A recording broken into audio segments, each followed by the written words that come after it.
Welcome to the Innovation and Compliance Podcast, part of the Compliance Podcast Network. Join us every week as we talk with industry innovators who are making compliance to help business run more efficiently and at the end of the day, more profitably.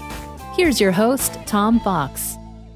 Shawn, one of the things that really intrigued me about your training protocol is the corporate governance around it. And that's something that I don't think many compliance professionals, training professionals, and the merger to, as in someone like yourself, really thinks about. Can you explain why that has been so important to your efforts here at General Motors? Sure. When I got here, we found that we did have a very loose governance structure around corporate required training. And we also found out that corporate required training went beyond just the traditional compliance risks that you would think of in a training program. We had safety. We had IT issues like cybersecurity. We had information lifecycle management on how to do our documents and so forth. And so we had all these courses that had bubbled up over the years into the corporate required training program, but no one had really ever taken a step back and said, what makes sense and how can we structure this so that we refresh the training year over year? And so the first thing I proposed was that we set up a more formalized governance structure to look at corporate required training. When you look at the amount of time that an employee takes every year to take corporate required training and you times it out, 3.5 or 4 hours times 75 or 80,000 employees, that's quite a significant use of company resources. And so we said, let's see how we can govern this better. So we recruited the head of talent development who had the training hat for the company to sit on the training board along with our chief compliance officer. So they become the two leaders of the governance function. And we put in place a charter, simple one-page charter that said, this is what we are going to have as our scope of responsibilities for training. We're going to look at the 3-year calendar. We're going to map out these courses so they're not repeated too frequently, yet they're repeated often enough that the employees get the information they need regularly.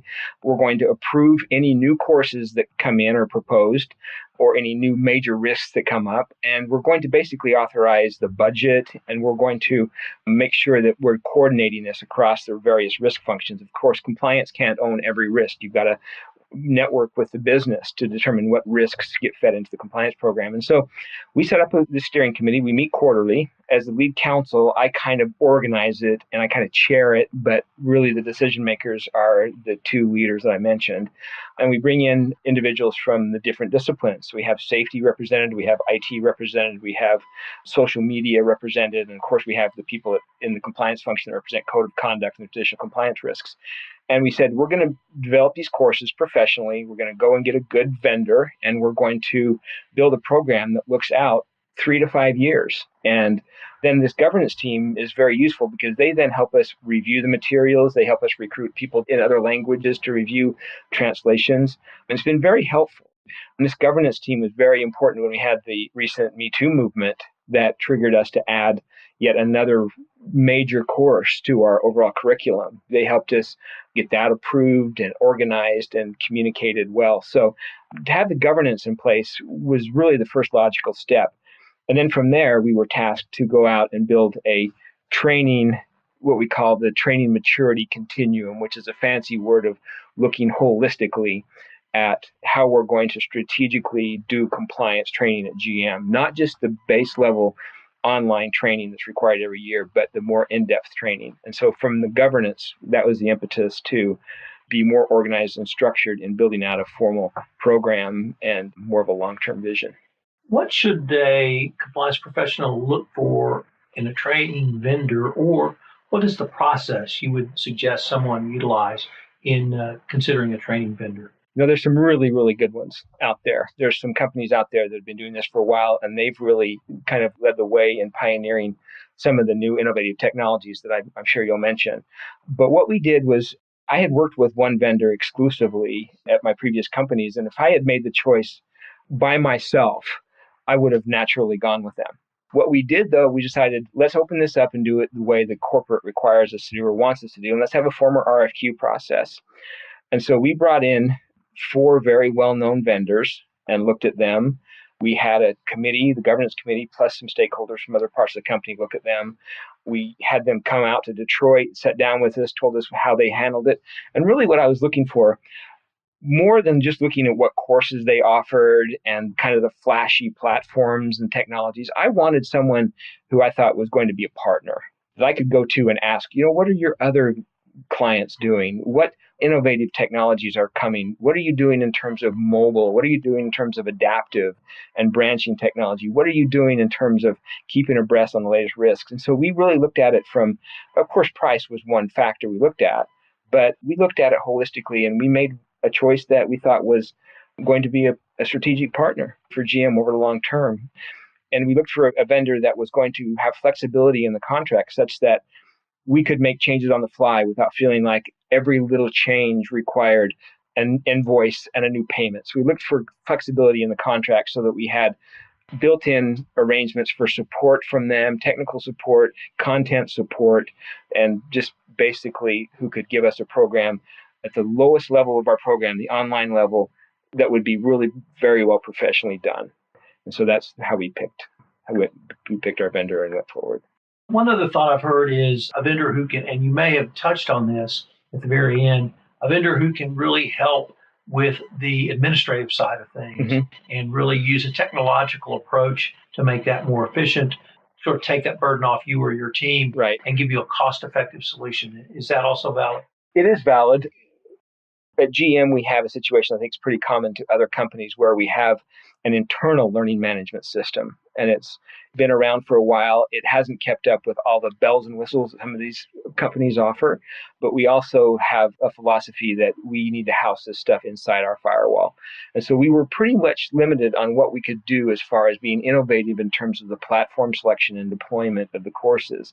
We had to pretty much find a vendor that could build the courses, put them into the format that would be compatible with our learning management system, that we could drop on it, but then that they would support us with custom tweaks that made it compatible with our system and so forth. So we looked at the technical skills of the company, but we also wanted to look at a company that could host it externally for our subsidiaries that aren't part of the GM corporate structure and don't have access inside the firewall. So we did have to look extensively at the technical capabilities of the vendor as well. And so we picked a vendor that could do both. They could give us the courses to just drop on our system, or we could actually host it on their platform and take advantage of some of the capabilities that they have in other situations. So we have kind of a hybrid model. Do you either utilize or even require certain key strategic partners, whether it be vendors, whether they be third-party suppliers, whether they be on the sales sides of things, to go through some of the same types of training materials that GM employees go through? To the extent that we can, we do. Now, this is a whole other topic, but I've always found that target audiencing and deploying training to the right people on the right topics is the biggest challenge of a training program. It's a lot easier to develop a good course, and put it out there. It's a lot harder to figure out how to audience that so that only the right people are getting it, and you're not giving extraneous training to people who really don't need it. That's the biggest challenge. And so we've got obviously several different audiences we're concerned about at GM. One is obviously the salaried badged employees, the 75,000 people that come into the offices every day and take training and do their work here in the RenCen and other corporate offices. But we've also got a lot of contract workers. And these contract workers need some of the same training. They basically come in and work side by side with GM employees. And so we feel like they should have anti-harassment training because they're dealing with our employees. We think they should have workplace safety training because they're on site. We think they should have information technology, hacking, cybersecurity, that training because they're using GM systems. So we do deploy, if they have access to our LMS, we do deploy some of the training courses to them on an as needed or as determined basis. Some of it we leave to the managers. And of course, there's co-employment concerns and legal concerns about treating them like employees and such. So we have to carefully navigate those issues. We have people that work in factories that don't have access to these systems. So we have to look at other ways. And sometimes we have to get the union involved to approve what courses they can and should take and such. And so while my focus is primarily on the corporate audience, we do have to reach out to those others and give them training on our supplier code of conduct and what's expected when you're on site at GM and so forth. But that's kind of a side focus where our primary focus is on salaried. In terms of, you mentioned the 1, 2, and 3 year plans going out. How do you think through that process? Well, we want to think through in a couple ways. One, how urgent is it that these trainings be delivered frequently without causing burnout and fatigue and people complaining that they've seen the course 6 times. But we also have to look at the magnitude of the risk and make a balancing decision. For example, this next year, we're going to repeat the safety training and we're going to repeat the anti-harassment training simply because those are so top of mind here at GM right now. We're going to refresh our code, of course, and we're going to refresh the other courses. But we tried to come up with a cadence that we thought would both match the appetite for the learners to absorb the materials over a certain amount of time, but also, you always think in the back of your mind, what's a regulator going to think if I don't do anti-corruption training at least every other year? So you've got that outside pressure coming in as well. So some of it feels obligatory that you will repeat, an anti-corruption focus at least every couple of years. So we had to balance it. But the way we came up with our multi-layered approach, where we do pretty much consistent courses every year with just changes and new scenarios, to a more rotational strategy for courses that are more advanced and do a deeper dive into the topics. So how does a corporation as large as General Motors respond to something, or even for GM, on a quick basis, along the lines of Me Too? I assume that right, was very high profile within the organization, certainly at the very top levels, but it would have filtrated down to someone like yourself and be charged with, right, look, well, let's get something on this out now. And that's an interesting case study that goes to both governance and to the vendor we picked. We, like most companies, had an anti-harassment training that was given to new hires and given regularly to other employees, but it wasn't institutionalized as a required course. And so we were building out our plan for 2018, and this started back in 2017. It takes 6 to 8 months to really build these courses and get them ready for the next year. And so we had these 3 core courses ready to go on January 2nd of this year when people came back from the shutdown. And literally on the Friday when I was driving home, on my ride home, my cell phone rang, and it was our chief compliance officer, and he says, "You've got to put in an anti-harassment course into corporate required training for 2018. And I pretty much almost ran off the road because everything was already locked and loaded. The system was loaded. We were ready to launch on the 2nd, and here it was 2 weeks before that. And so we thought, okay, we can do this. We went to our vendor and said, "Tell me what you've got on anti-harassment." They obviously had been working on this because they had demand from other companies. And we found a course that was pretty close to what we wanted, but didn't have the GM spin. It didn't have the scenarios of what happens in the factory or some of the scenarios that are typically found in a manufacturing and production environment. So what we did was said, okay, we're going to go ahead and release our 3 courses in January, and we're going to communicate that a 4th course is going to be coming in May to give us a runway to build that course. And then we're going to use our compliance week that we have here at GM every year in May as the focus for the rollout of the anti-harassment course. And so even though we had 4 months roughly to get that course done, it was still a very accelerated timetable. So we went to our vendor, we got their course, sat down with our lawyers, sat down with our representative from HR, and we came up with a markup version of that. We invented a couple of scenarios that we felt were more appropriate to GM. And on May 5th, the first of our compliance week, we launched that anti-harassment course and made that the focus of our compliance week.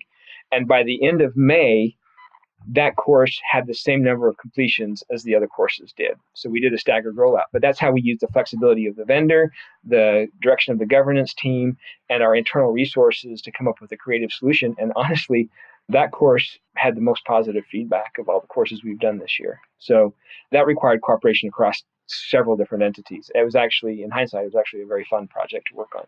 So if you could look forward a little bit, maybe down the road, where do you see compliance training / communications going, or where would you like to see it go?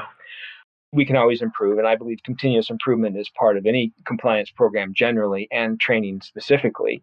To some degree, I feel like we're still kind of in the dark ages of compliance training when it comes to the online component, because we're still using computer-based, sit in front of your Windows-based PC, sit down and do it for an hour and walk away and come back and do another course. We're still kind of in that mode, and that's going to continue for a while, but increasingly we're having a demand for people being able to do it on mobile devices, whether they're traveling or whether they just like to use it on an iPad or whatever. We're having demand for it to be offline. And so in other words, they can download it and be on an airplane and not connected to Wi-Fi and take it and then to connect to the system when they get back. So I think accessibility of the training is one thing that's going to really improve and change.